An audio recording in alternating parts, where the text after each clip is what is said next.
अब सब गाड़ियां किसानों ने तैयार किए हुए इथेनॉल पर चलेगी।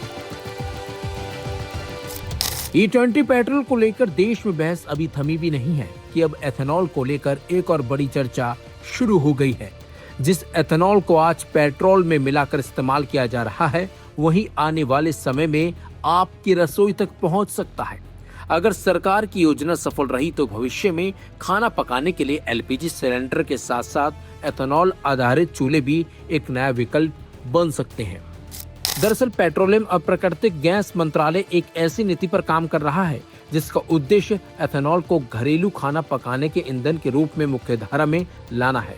मीडिया रिपोर्ट्स के मुताबिक इस नीति का मसौदा सितंबर तक तैयार हो सकता है। सरकार का लक्ष्य एलपीजी पर निर्भरता कम करना, आयात बिल घटाना और देश में उपलब्ध अतिरिक्त एथेनॉल उत्पादन का बेहतर उपयोग करना।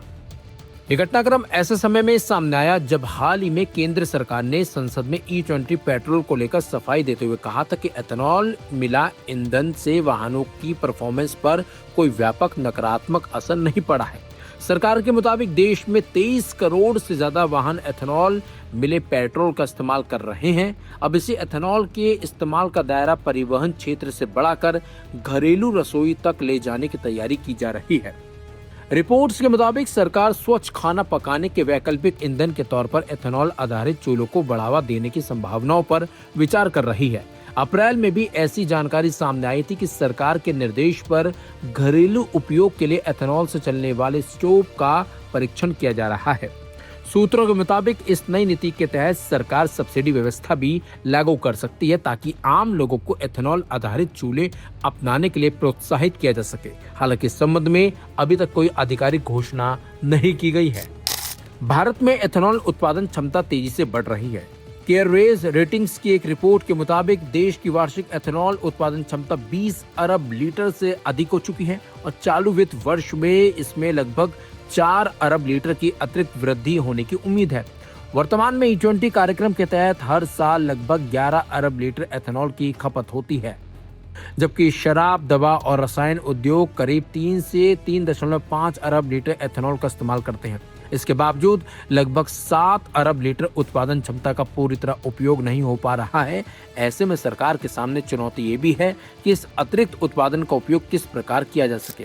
विशेषज्ञों का मानना है कि अगर एथेनॉल आधारित खाना पकाने की तकनीक सफल रहती है तो इससे एलपीजी आयात पर निर्भरता कम हो सकती है और देश के ऊर्जा स्रोतों में भी विविधता आएगी। साथ ही साथ किसानों को भी एथेनॉल उत्पादन के लिए इस्तेमाल होने वाली फसलों के जरिए अतिरिक्त आय के अवसर मिल सकते हैं।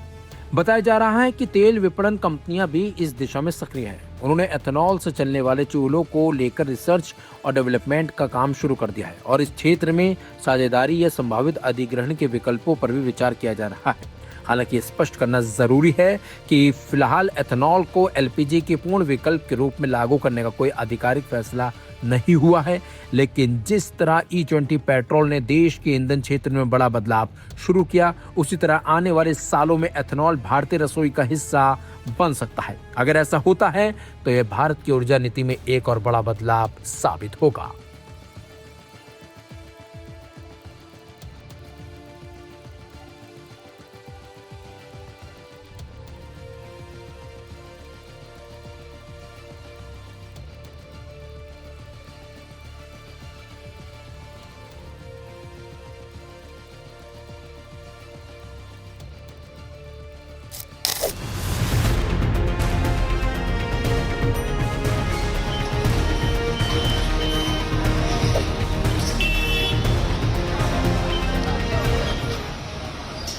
E20 पेट्रोल को लेकर लंबे समय से देश में बहस चल रही है।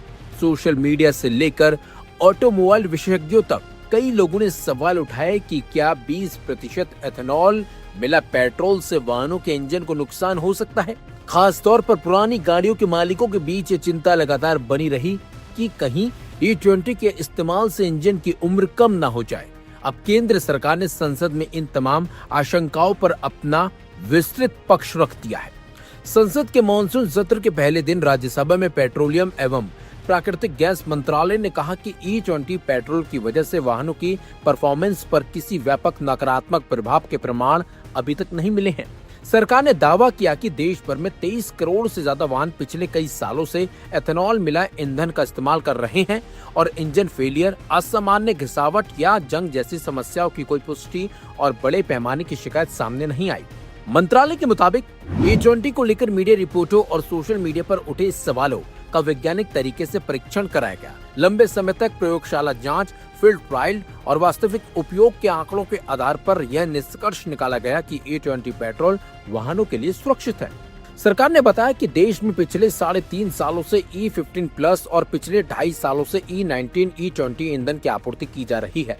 वर्तमान में 20 करोड़ से ज्यादा दोपहिया वाहन और 3 करोड़ से ज्यादा पेट्रोल कारें इस ईंधन पर चल रही हैं। वित्तीय साल 2025-26 के दौरान एक प्रमुख वाहन निर्माता कंपनी ने लगभग 2.84 करोड़ वाहनों की सर्विसिंग की।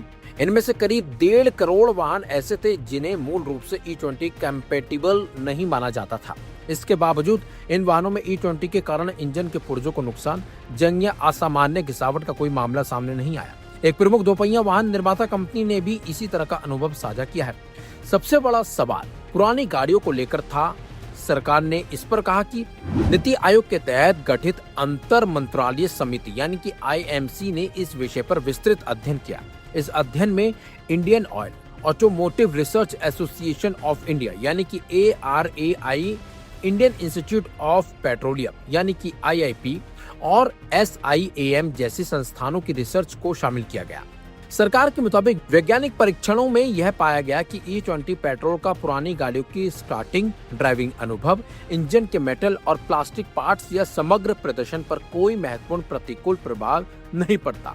हालांकि वाहन मालिकों को अपनी गाड़ी निर्माता द्वारा जारी दिशा निर्देशों की जांच करते रहना चाहिए। बावजूद इसके संसद में सरकार के इस बयान ने E20 को लेकर चल रही बहस को नई दिशा दे दी है। सरकार का मानना है कि एथेनॉल मिला ईंधन न सिर्फ सुरक्षित है बल्कि इससे कच्चे तेल के आयात पर निर्भरता कम होगी, किसानों को फायदा मिलेगा और पर्यावरण संरक्षण में भी मदद मिलेगी। यानी E20 पेट्रोल को लेकर उठ रहे सवालों के बीच सरकार ने संसद में साफ साफ संदेश दिया है कि अब तक के वैज्ञानिक परीक्षण और करोड़ों वाहनों के अनुभव बताते हैं कि E20 से इंजन को व्यापक नुकसान होने के दावे तथ्यों से पुष्ट नहीं है।